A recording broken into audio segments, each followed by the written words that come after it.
Good evening, everyone, and welcome to Of Time and Turtles, Mending the World Shell by Shattered Shell by Cy Montgomery and Matt Patterson, presented by the New England Aquarium Lecture Series. I'm Cara Dodge. I'm a research scientist here at the Anderson Cabot Center for Ocean Life at the New England Aquarium, where I have the great good fortune of working with not only one, but 4 species of sea turtles in our rehab centers as well as in the wild. The aquarium is a nonprofit conservation organization that has protected and cared for our ocean and marine animals for more than 50 years. One of the ways we do that is through our dedicated research arm, which is the Anderson Cabot Center for Ocean Life, where we use marine science to protect animals and help others use the ocean responsibly. We also have a sea turtle hospital in Quincy that houses our sea turtle rescue and rehabilitation work. And I get to work with that fantastic team there to tag turtles that we release back into the ocean so we can study their survival, their movement, their behaviors, and help support recovery and conservation of these species. So we're delighted to be hosting this talk tonight, the first of our 2023 Fall Lecture Series, and we are very grateful to the Lowell Institute, whose support allows the aquarium to offer these programs to us free of charge. Our speakers this evening, Cy Montgomery and Matt Patterson, are dear friends of the aquarium, and they share our passion for protecting the blue planet and for turtles. They're here to discuss their just published book Of Time and Turtles, Mending the World Shell by Shattered Shell, and why turtle rescue, I'm a sea turtle person, sorry, why turtle rescue, rehabilitation, and conservation is extremely important. Cy Montgomery is a naturalist and award-winning writer who has made it her life's work to better understand animals and their habitats. Cy and the New England Aquarium go way back. Her best-selling novel, The Soul of an Octopus, which you can find in the lobby later after the lecture, is a National Book Award finalist. It was inspired by her time here at the aquarium as an octopus observer. And over the course of her research for 35 books and scores of articles and scripts, she has been chased by an angry silverback gorilla in Zaire, handled a wild tarantula in French Guiana, swum with piranhas and pink dolphins in the Amazon, and worked in a pit crawling with 18,000 snakes in Manitoba. I'm a reptile enthusiast, but I don't think I'm going to do some of those things. Described by the New York Times as equal parts poet and scientist, Cy has received dozens of awards for her work, including the 2017 Henry David Thoreau Prize for Literary Excellence and the Orion Book Award in 2016. She has also been awarded 3 honorary doctorate degrees. So she's very impressive. We're also joined this evening by wildlife artist Matt Patterson. Matt is a devotee of the New England Aquarium and has many fond memories of visiting Myrtle, the green sea turtle, as I know many of us do, as a child. And please indulge me while I note how honored we are that Myrtle actually makes an appearance in their book, as does the aquarium's rescue and rehabilitation work and our dear colleague, Dr. Charlie Innes. Matt is known for his hands-on approach to learning in order to make his paintings and illustrations of wild animals as accurate and lifelike as possible. And he has also done some very impressive things. He has pulled giant snapping turtles out of Boston's muddy river. He's helped survey radiated tortoises in Madagascar's spiny forest. And he's trapped and tagged turtles in the rainforest of Belize. He's a member of Artists for Conservation and is a fellow in the Explorers Club. Matt's work has been featured in Yankee Magazine and Fine Art Connoisseur, and he has won numerous awards, including twice winning the Roger Tory Peterson Wild American Art Award and 2 National Outdoor Book Awards. It is my honor to welcome Cy Montgomery and Matt Patterson for tonight's talk. That was beautiful. Oh man, it's so great to be here at our aquarium. And it's great to be surrounded with people who love this place as much as I do. So some of my best friends I've met here, and some of them were humans, like Charlie Innes, like Jordan Baker, like Dave Wedge and Jackie Anderson. And there were others to whom I'm endlessly grateful, like Athena, who was so feisty, and Octavia, who was so loving, and Kali, who was as playful as she was mischievous, and Karma, who was as beautiful as she was affectionate. And it made it all the more special to be friends with them because they were giant Pacific octopuses. I spent a lot of time here getting to know them. Octopuses are these creatures that few people really knew in 2011 when I started my book, Soul of an Octopus. They were otherworldly. They can pour their baggy bodies through a tiny opening. A 100-pound octopus can go through something the size of an orange. They can taste with their skin. They shoot ink. They have venom. Their mouths are in their armpits. They're so unlike us. And yet, you can be friends with an octopus.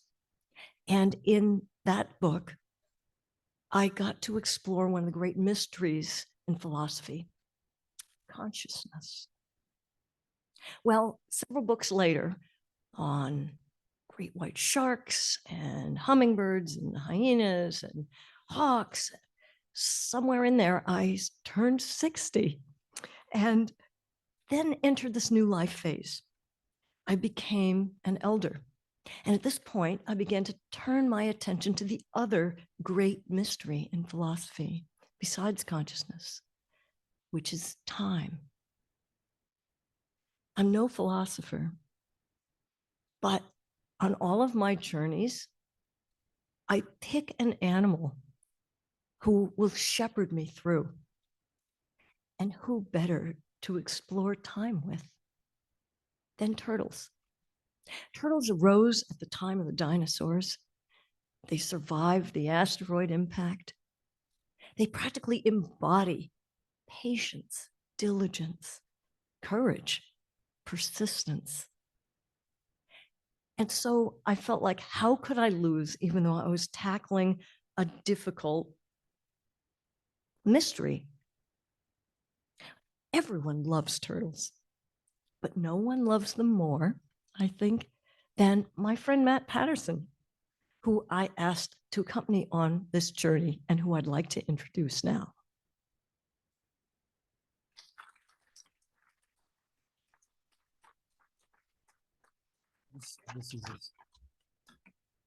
Thank you, Sai. Well, I'm proud to be called a turtle nerd. I've loved turtles ever since I could speak, probably before. One of my first memories is with my dad in a rowboat looking for turtles.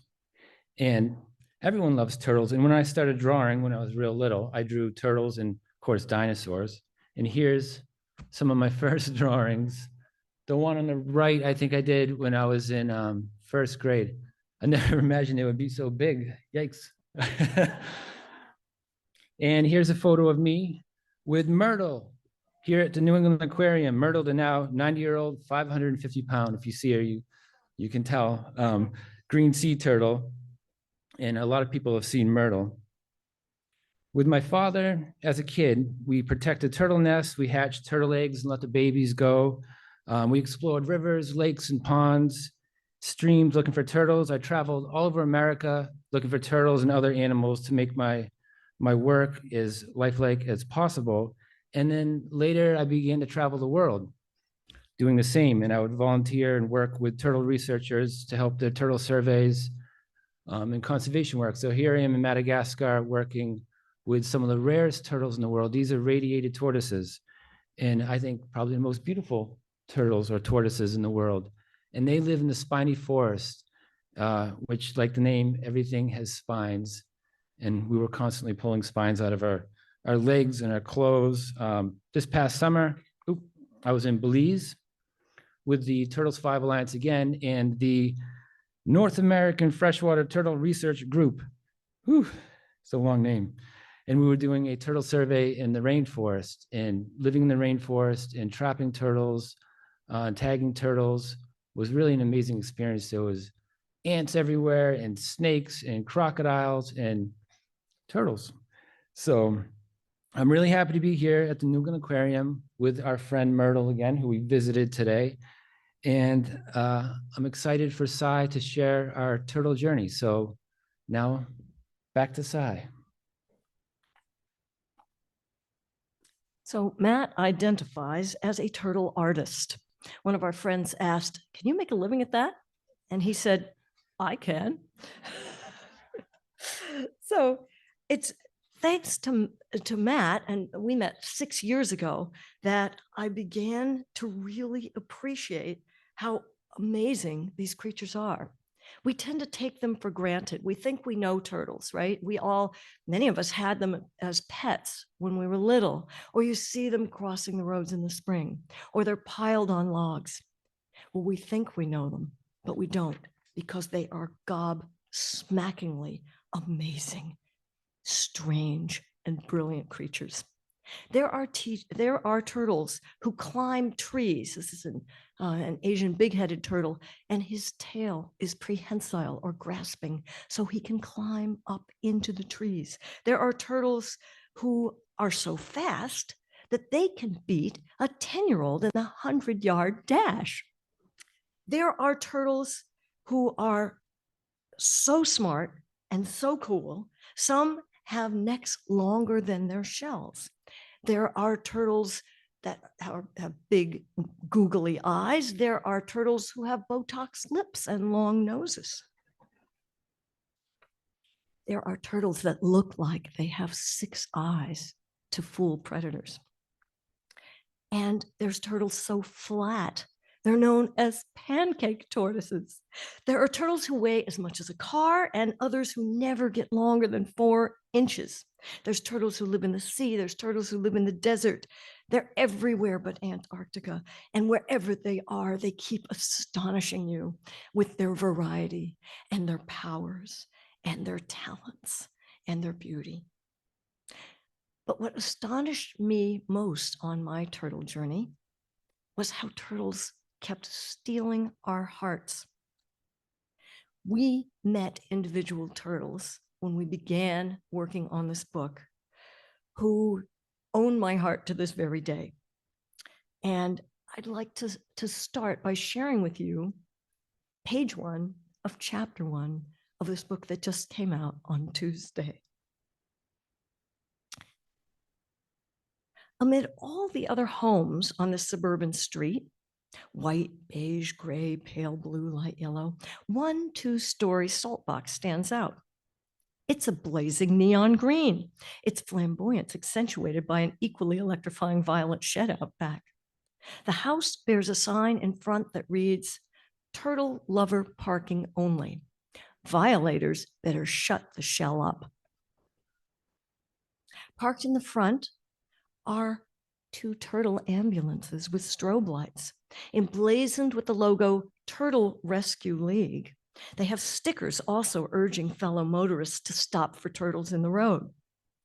They serve as emergency vehicles for patients who will be entering the 1,000-square-foot turtle hospital that occupies the basement of the home. So observed by closed circuit TV, which is one of several security measures taken here, because even sick or injured, turtles are so valuable on the black market that the patients here could be subjects of abduction. My friend Matt Patterson and I mount the steps to the wooden deck and knock on the house's door. Alexia Bell, Turtle Rescue League's president, lets us in. Once inside, Matt and I carefully step over a knee-high wooden barricade to enter the living room. We are soon met with the reason for the barricade. Pizza Man. Pizza Man is a 20-year-old, 12-pound red-footed tortoise with a knobby back and yellow shell, black and yellow shell, and he's headed towards us like a slow-motion missile. High stepping on columnar legs, his toenails tapping softly on the wooden floor. He holds his pale yellow bottom shell or plastron tall as he paces determinedly across the room. He stops 2 inches from my feet. He pointedly jerks his wizened-looking head to the right, holds it still for a second, then jerks it to the left, then holds my gaze. It's clearly a greeting. And once he meets Matt, his ardor grows. He stands directly on Matt's warm feet, because even though at this time it was February in New England, Matt was, as usual, wearing flip-flops, and turtles love his feet. Well, we were so happy to be welcomed by this handsome turtle because Matt and I had just driven 2 hours from our home in New Hampshire to ask of Alexia and her partner in Turtle Rescue League, Natasha, a favor.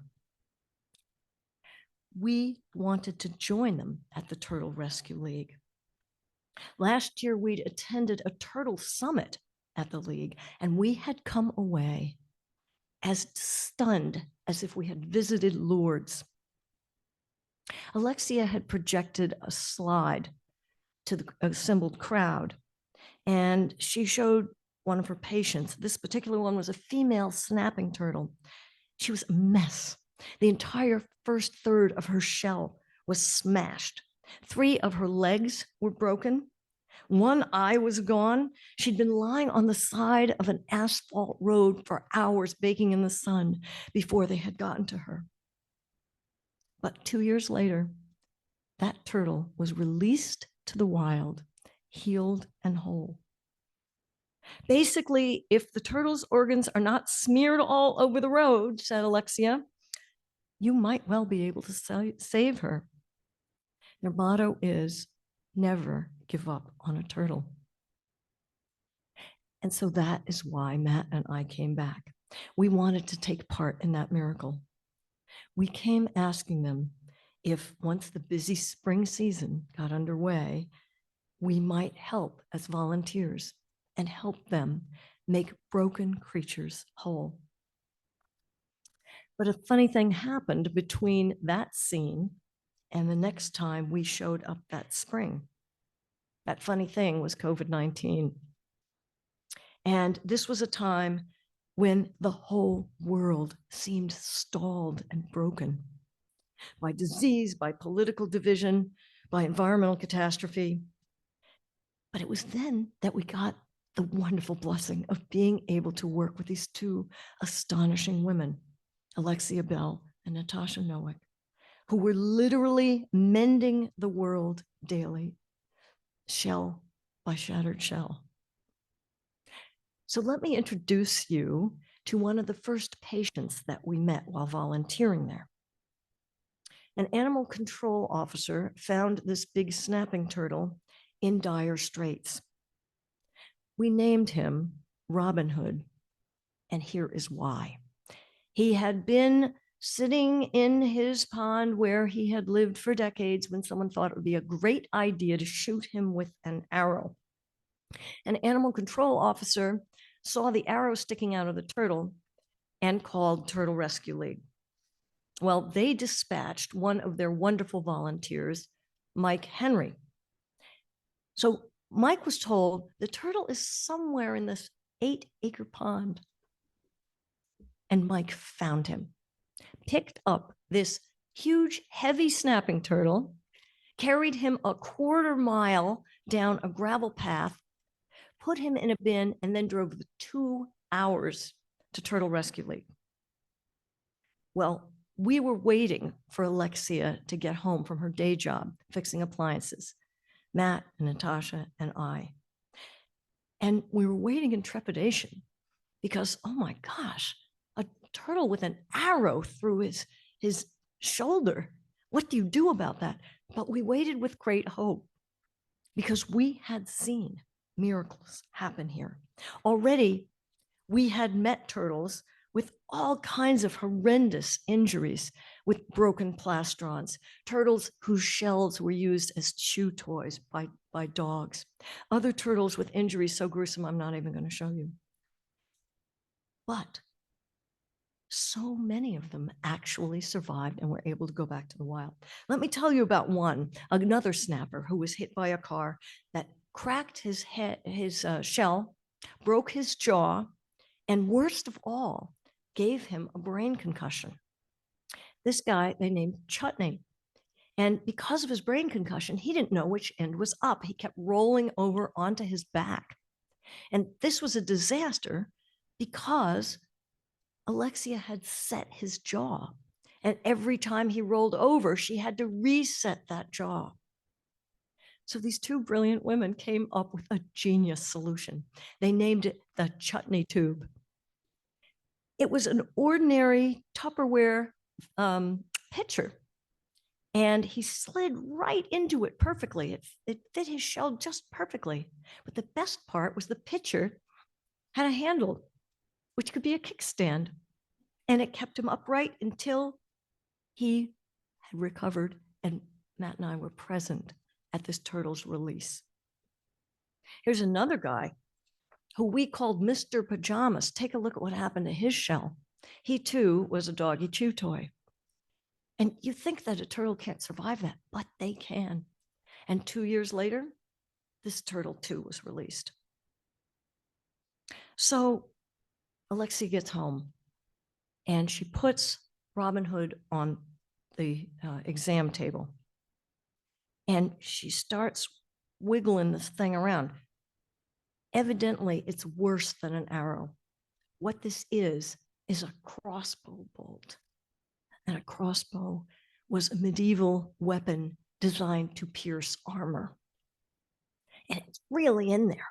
In fact, she discovers that the reason it's not moving is the turtle had healed over the wound, almost like a tree will grow around some barbed wire. But it makes it really hard to pull out. And look where her hand is. It's right next to the pointy end of the turtle, which with snapping turtles, you kind of want to avoid. But he was so chill. So she twisted, she yanked, she squirted in some ringer solution. And finally, the thing came out. She squirted it with some betadine, which would disinfect the wound. The shaft had been hitting him on the nose. You can see where he had a little sore on his nose. She disinfected that. And that very day, Mike Henry was able to release Robin Hood back into the wild. But our very favorite of all the turtles we met is a guy named Fire Chief. And he was named this because he had been living in a fire pond, a pond next to a fire station. That's where he spent the summer. But like many turtles, he chose a different place to spend the winter because they brumate. It's the reptile version of hibernating. And he had been hit by a truck in 2018. He was trying to cross from his summer to his winter pond.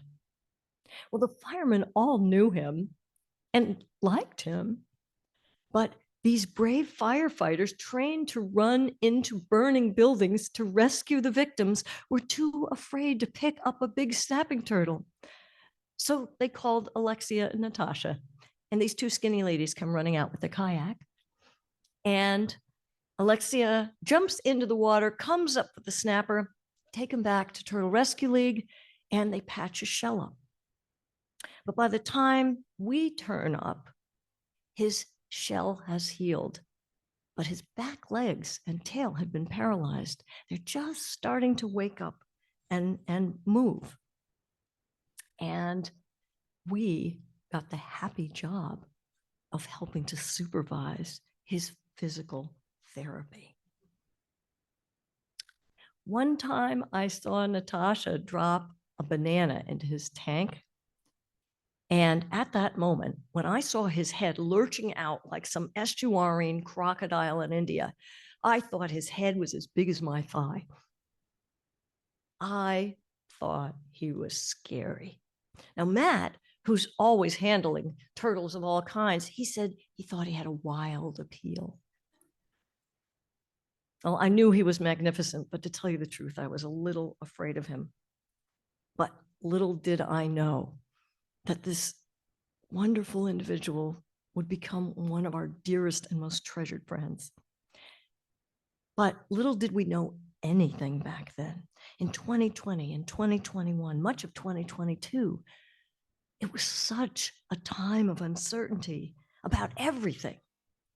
The pandemic was upon us. And remember, nobody knew what this strange contagion was. No one knew if it came in on your groceries, your mail, or on the embrace of a friend. And on top of this, remember, it was such a horrible time of political division. And it was a time of ecological catastrophe. Australia was on fire. California was on fire. The clock and the calendar seemed to stall. The word that the New York Times picked to describe how we all felt at that time was languishing. But Matt and I did not feel that we were languishing, thanks to turtles like Fire Chief and our friends protecting the turtles. So Alexia and Natasha made us mask up when we worked at the turtle hospital. And even though it was a 2-hour drive away from our homes, we went at least once a week and often several times a week. And when we weren't there, we were doing other great turtley things.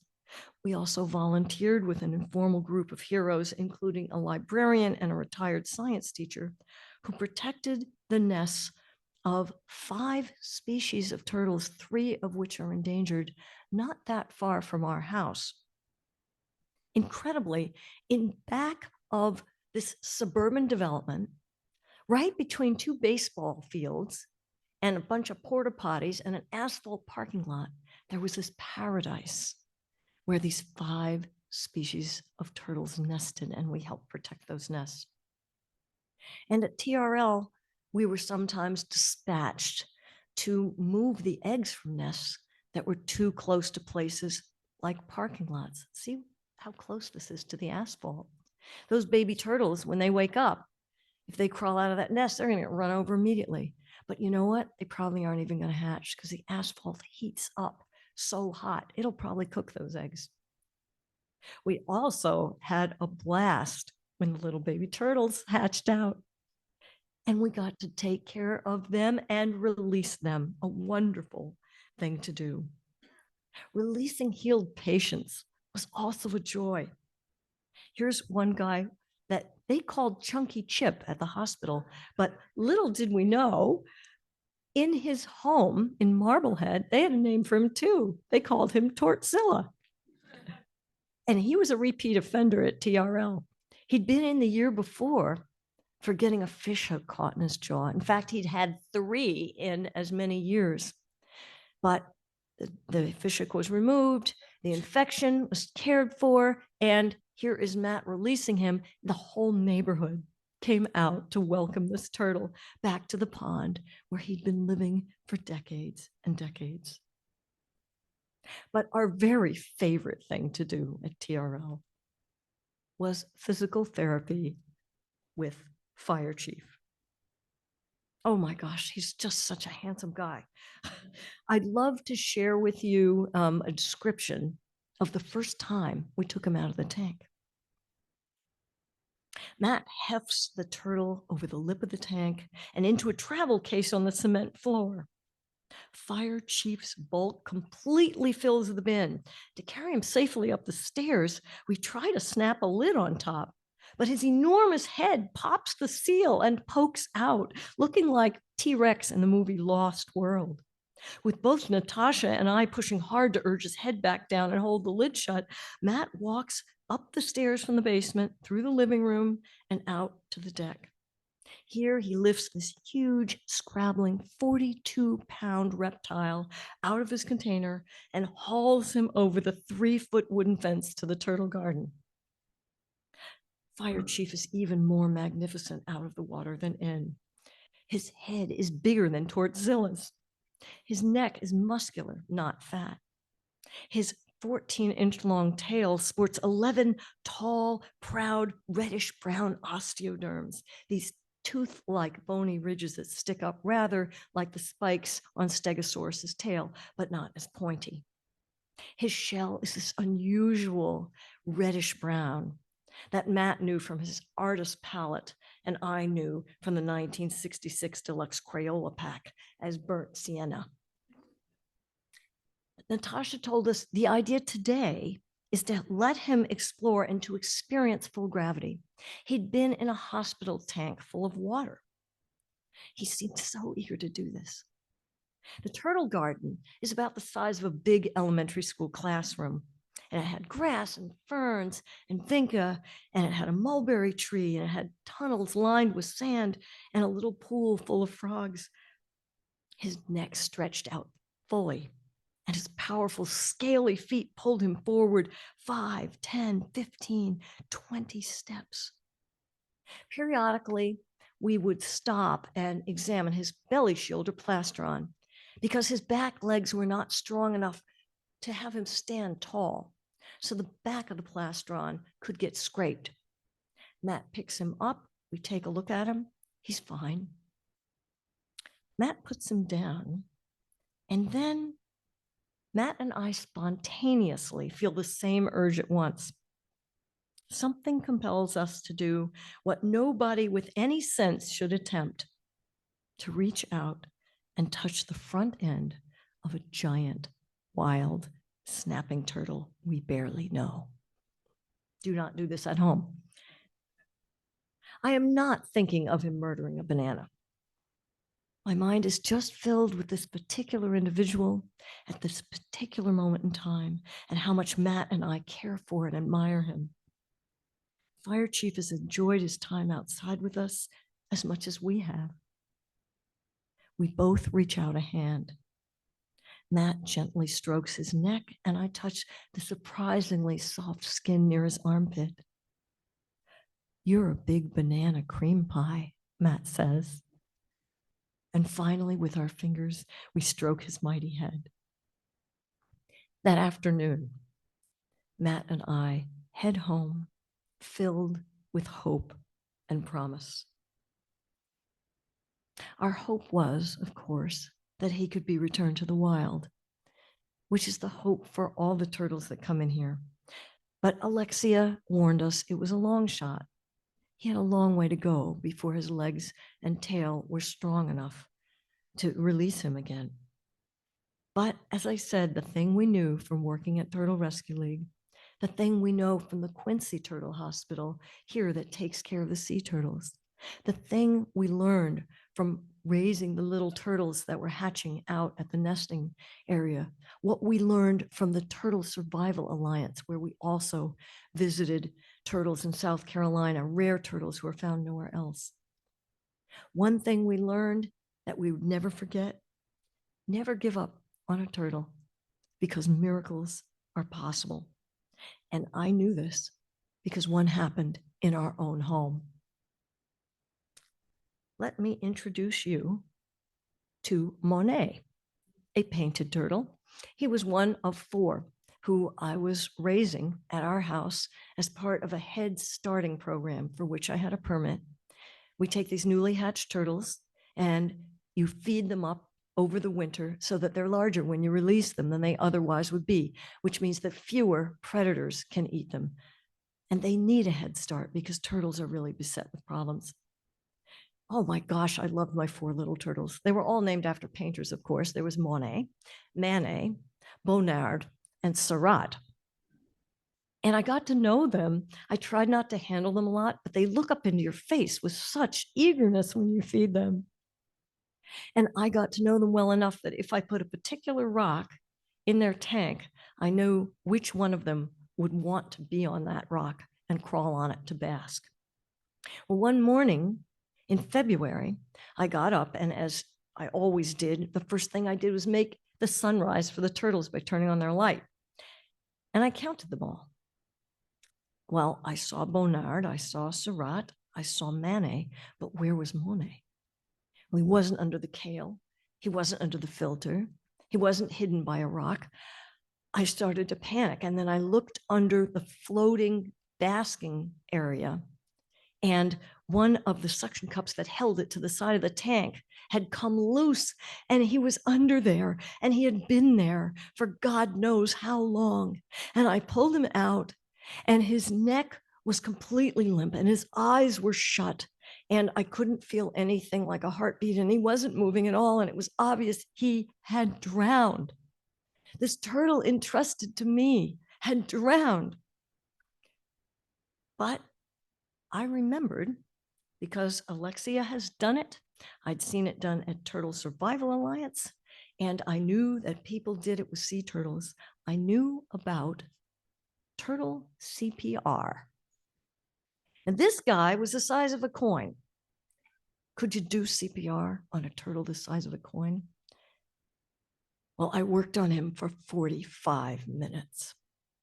And I figured he couldn't get any deader than he already was. And after 45 minutes, he came back. And we released him at the beautiful nesting area where his parents had lived that very spring with the other three. This was what I hoped, and Matt hoped so much for our fire chief. And at Turtle Rescue League, everyone was working to give him his best life. Sometimes that involved coming up with a design for a turtle wheelchair. This Alexia designed with some input from the rest of us. He also at one point was walking with a sling. He was getting better and better. We were getting so excited.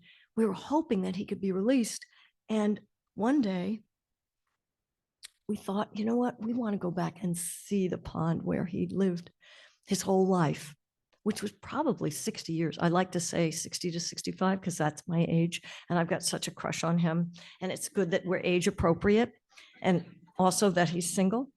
But Matt and I drove to this area. It took us several hours. We went on actually a holiday in the spring to see the place where he lived. It was like a pilgrimage.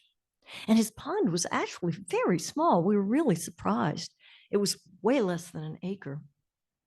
We found the firehouse and we saw the place where he had brumated. We saw exactly where he'd been hit. But when we saw that road, our heart sank. Because when 60 years ago, as a tiny little baby snapper, he had crawled there, that had been a little country road. And now it was a major state highway. So Matt turned to me and said, he's not going to have that.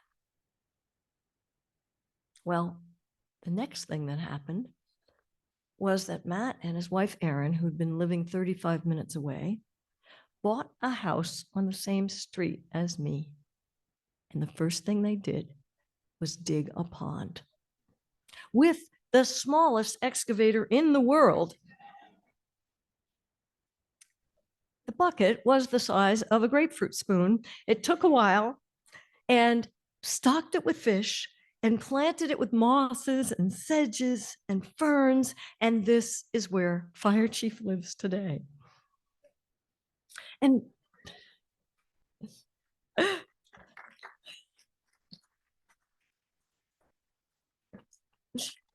now Fire Chief is a common snapping turtle.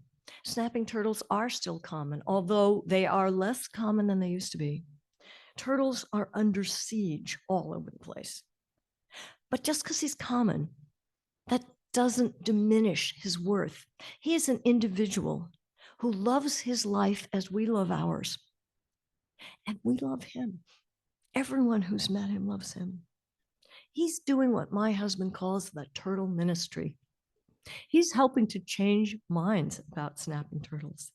He's an ambassador for Natasha and Alexia, for Turtle Rescue League, for turtles everywhere. And one of the wonderful things is that I know that as a snapping turtle, even if he's 65 years old right now, he's going to still be here when I'm long gone. And while I don't think I'm going to be gone anytime particularly soon, one thing that knowing turtles has done for me is help me make my peace with time. Because when the clock and the calendar stalled, and when the pandemic robbed us of all the markers of our days, from 9 to 5 at the office to our hours at school, it took away from us birthday parties and Christmas and Easter gatherings, going to church, and even going to funerals. I learned from the turtles that there's more than one way to understand time.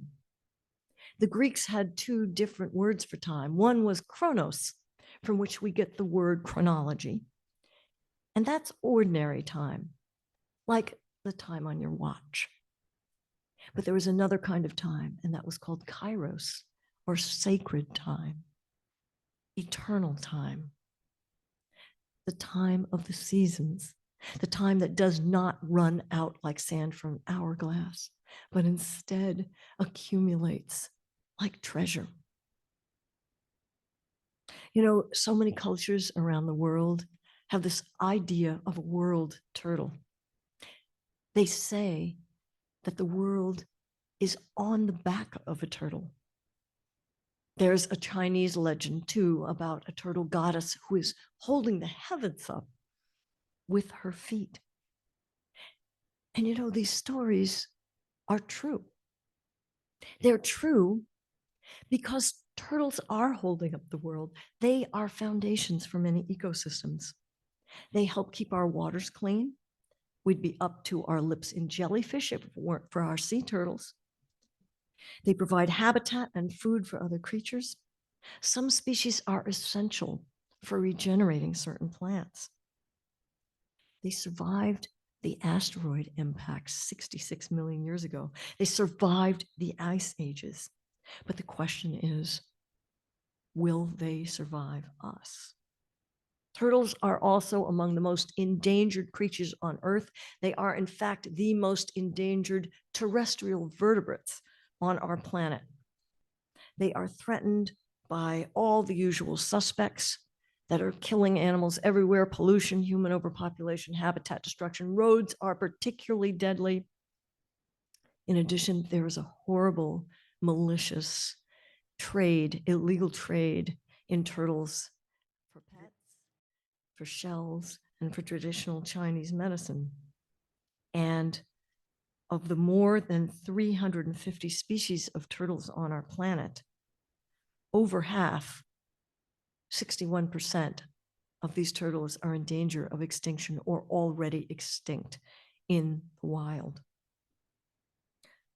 So in writing this book, it was my hope to celebrate the people who are protecting turtles and to let them and the turtles that they love inspire us to take our turn upholding our beautiful world.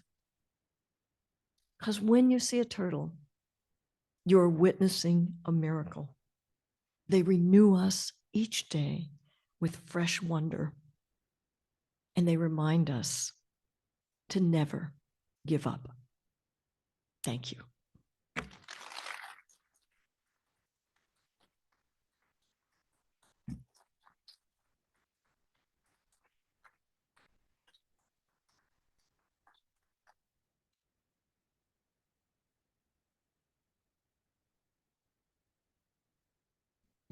Thank you, Cy and Matt. I feel so inspired. I don't know about the rest of the folks here. We're going to get right into the questions because I know we have a limited amount of time. So we're going to head over to the chairs and get the questions rolling.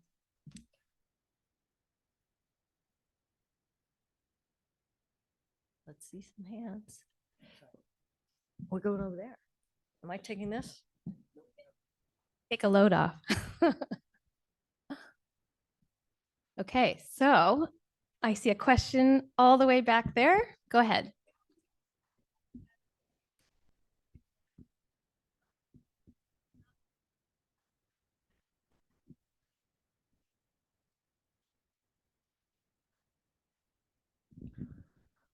Sorry, Matt, I have to repeat the questions for our virtual I heard audience. the question. I can't see you, but the question is, what media does Matt use for his amazing illustrations? yeah, thank you for the question. I use acrylic paint for the medium, and I spend a lot of time with turtles, and I watch turtles, and I observe turtles, and so that's really how I do it. I start with a pencil drawing, and then I paint with acrylics, really thin washes like watercolor. But spending time with turtles, you get to see how they move and how they sit and how they're positioned, and it really helps to make them more accurate. Other questions right there.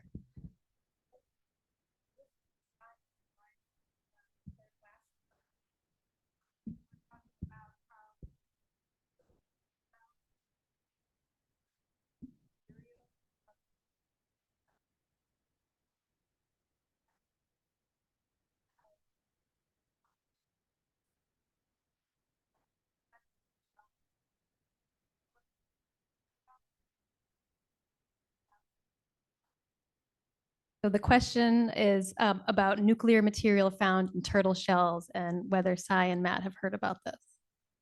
I hadn't heard about that. I've been hearing about the radioactive bores near Chernobyl, and they're radioactive not because of Chernobyl, but because of the nuclear tests that the Soviets carried out. So, I got to listen to that because you can go back and listen to it. And I thank you for telling us that. Yeah, I know. Oh my gosh. And when you think of, what depresses me is like the fact that they're finding like pieces of plastic in human breast milk, even up, among the native peoples, like in the Arctic Circle. That plastic is all over the world. Don't buy plastic, people. I guess you knew that from Myrtle because it looks exactly like a delicious jellyfish and it's killing sea turtles like mad. Insidious. Additional questions right here. He The is question so is, chill. I'm sorry, Cy. The She's question so for the excited. She's virtual just gonna audience. jump right is, in. How would you, how would you characterize Fire Chief's personality? He's super chill. I mean, he's so calm. He's such a calm guy and he's really gentle. I mean, we at Turtle Rescue League, Alexia and Natasha has some turtles who every time you pick them up for 2 years, they might give you, the snapping turtle smile, what they call the snapping turtle smile, and they gape and they say, look at these jaws. And sometimes they'll like take a snap at you. He never snapped at us. In like all animals and people and dogs and cats, each turtle is different. They have their own different personality. Fire Chief he's gentle for a snapping turtle, but he's gentle for an animal. He's one of the gentlest animals I've met. Yeah. And we feed him by hand, and we call it his lips. They don't have lips, except that one with the Botox. But we call it his lips. You can feel his lips on you, and he inhibits his bite when we feed him by hand. Yeah, he So knows. he's a really amazing, unique. He knows he has a sharp beak and that he could bite you, and he chooses not to do it. Yeah. We have a question from the virtual audience. How can you tell the age of a turtle? Oh, that's a good question.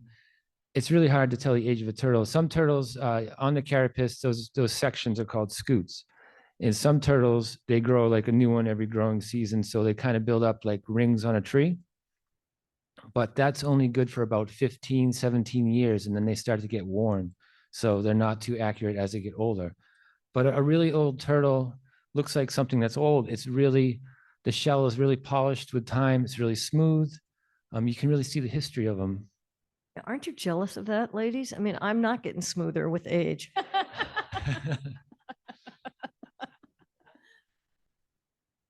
Up top.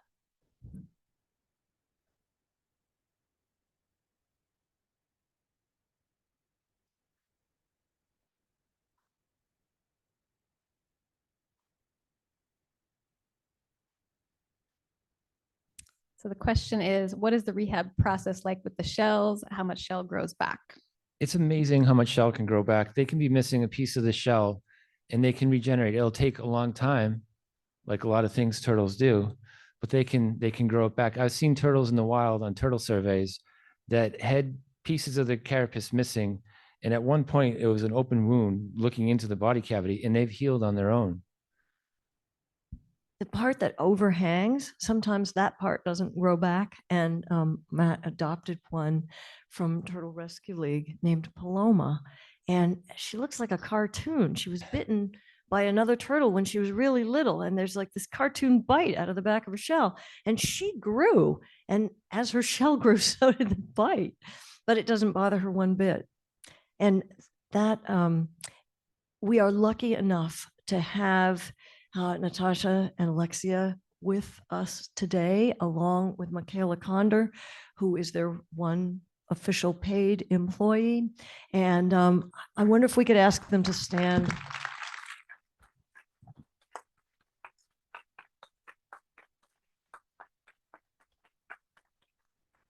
And anyone who has questions further after, which are more technical, search out these two ladies and they will educate you. From the virtual audience, does Matt swim with Fire Chief? Are there any other turtles in there in your pond with Fire Chief? Yes, I do swim with Fire Chief. Who wouldn't want to swim with Fire Chief? um, yeah, there's no other turtles. That's his pond. He's the king of that pond. There's fish, there's frogs, there's a lot of other things, crayfish, but there's no other turtles in there. There's other turtles in our house, as my wife is thrilled about over there. When we started this book, I had 3 turtles, and now we have 14. So, but yeah, we do, and Sai's got to get in with them too at some point. Yeah. She's been talking about it. I frequently go visit. I mean, this is why, of course, they had to live in our town. And sometimes I go over, well, when Matt and Aaron are away, I get to take care of him. And I just go over and hold his hand and stare into his face. Sometimes I look out the window and I see Sai holding his hand, even when I'm home. I want to come visit. Right there in the front.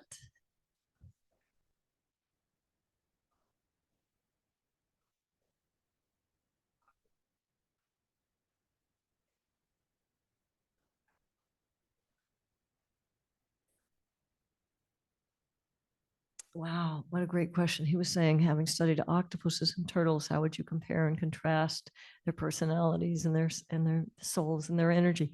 Totally different critters. And one reason why I went from, this exotic creature that no one ever sees unless they come to our aquarium, or you're a very lucky diver who is, so distantly related to us. 500 million years of evolution separate us. And turtle is an animal who everyone can recognize, who everyone knows, who we think of as common. One commonality between those 2 vastly different critters is that they both just crack your soul open with awe at how surprising they are. Turtles, for example, they took 50 species of turtles, and there was a paper in Nature recently that found that all 50 species used vocal communication that no one expected. And that certain baby turtles of certain species will actually start communicating while they're still in the egg and haven't even been born yet. The octopuses that I met, they were young because they only live 3 to 5 years. And they break your heart because you don't even know them for those 3 to 5 years, because by the time, they get born, they're the size of a grain of sand.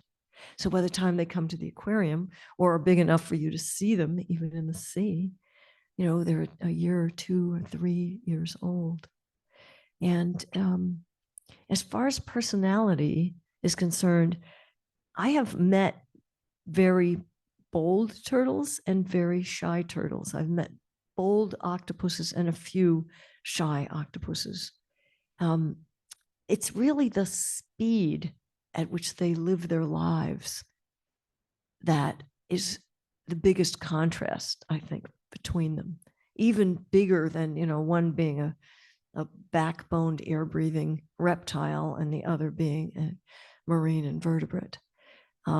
Octopuses live fast and die young. On the other hand, turtles live so slowly that one website I consulted actually had a section called "How to Tell If Your Turtle is Dead."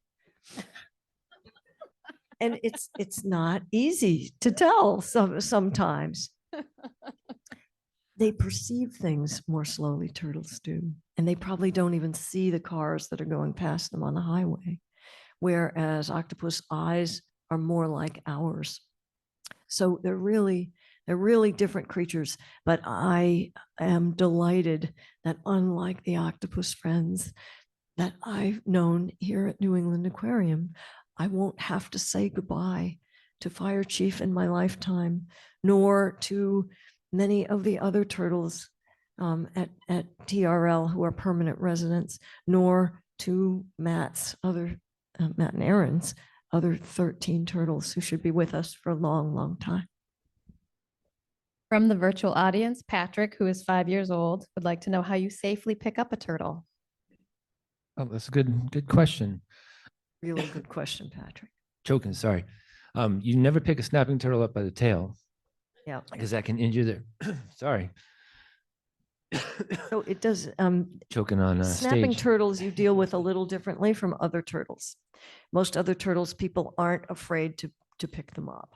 So Patrick may be thinking about, a box turtle who's crossing the road or painted turtle, and pick them up really gently and always take them in the direction that they're going. Never turn them around and release them so that they're going the other direction, because they've got an idea in mind. They know where they're going. And if you turn them around, they're just going to come right back. And if they're crossing the road, you've stopped them for a moment, but they're just going to come right back. But on to snappers. Yeah, snapping turtles. So there's two holds. They're the wheel well grip and the platter lift. So the wheel well grip, the carapace is the top of the shell. The wheel well is the back two legs. There's kind of a space there, like a wheel well. And if you grab the carapace really firmly, you can lift them up, hold them out, and safely carry them. The platter lift, you slide one hand under the plastron, and then you hold the tail, the base of the tail. You don't hold any weight on it, but you hold it for balance. And then you can kind of, like you're a waiter, just, you're serving a And you turtle can across carry the a road. really big turtle And yeah, that way, even if you're 5 years old. Yes. Oh, we have 2 questions right there.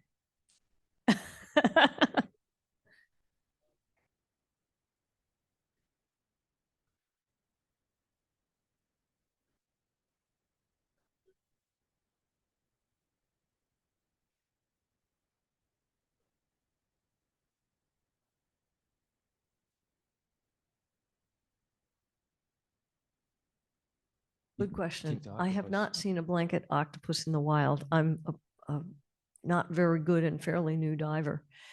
So I haven't seen them, but I've seen lots of beautiful photographs. They're just floating like a silk scarf in the water. Have you seen one in the wild?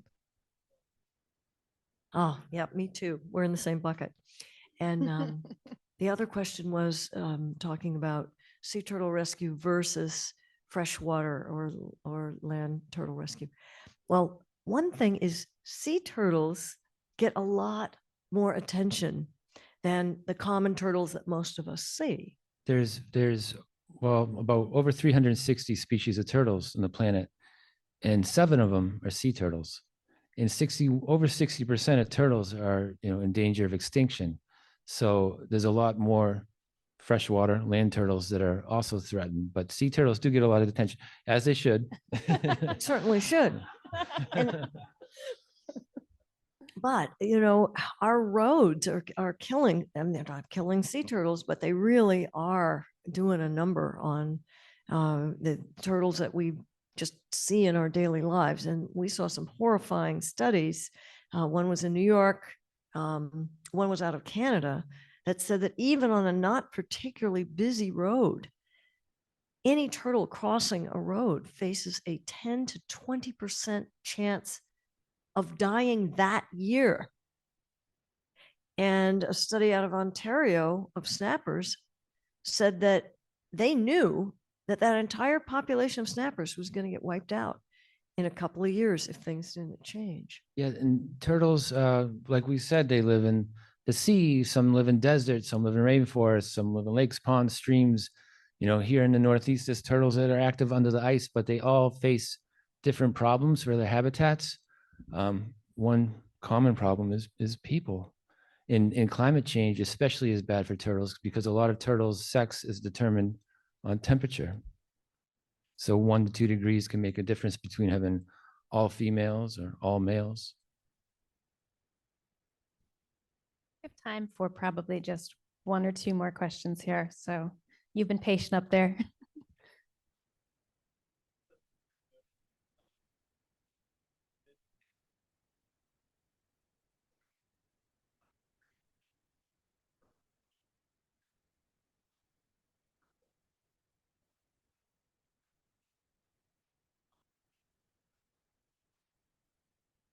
Oh, what a great question. He was talking about the role of empathy in conservation and in science. 3 of my heroines, Jane Goodall, Diane Fossey, and Veruti Galdikas, went in the field starting in 1960 studying the great apes. And they were among the first scientists to name their study animals instead of number them. And at first, no one wanted to publish Jane Goodall's groundbreaking papers about chimpanzees using tools, because it was believed you were not supposed to use anything but your intellect in studying these animals. But Jane and Diane and Baruti, who were the subjects of my first book that came out in 1991, showed us that empathy can be a tool of inquiry. It's not just a pitfall to be avoided. And I think that when we have to use empathy to connect people with the rest of the natural world. It's natural for us, as very recently hunters and gatherers, that's what we were until about 10 minutes ago. We want to pay attention to the natural world. We're programmed to pay attention to the natural world. And it's only recently that this has been taken away from us and rubbed out. And we're staring instead at screens, and we've forgotten how to pay attention. But I think it's easy to reawaken that. And the way to reawaken it is by making you care about this individual and that individual, and know that they love our lives as we love ours, that they think and feel and know. And in all of my books, that's what I try to show, because I trust the hearts of my readers.